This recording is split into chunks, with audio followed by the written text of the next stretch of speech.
Hi there guys, in this video I will show you how to send voice message in Telegram. It's quite simple and quite quick. Firstly guys, go on a channel or a group that you want to send a voice message, for example this one.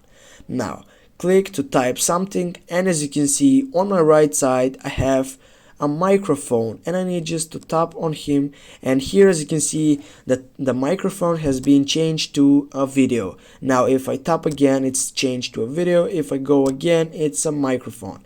What I need to do is to simply hold on the microphone and just go on allow Telegram to record audio. Just only this time you have options, but you'll need to use the first selection that says while using the application.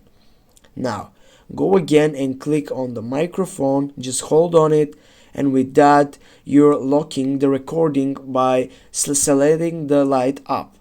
Go on up, get just sent, and here as you can see we have made it a voice message that has been sent to this channel. Just go and click to hear what we have talked about. Just hold on it, and with that you're here guys, as you can see we have done it. Now you know how to send voice message in Telegram. Thanks guys for watching. Don't forget to hit that like and share the video, and if you have some problems please comment down below in the section. We are here to help you. Have a nice day guys, see you soon.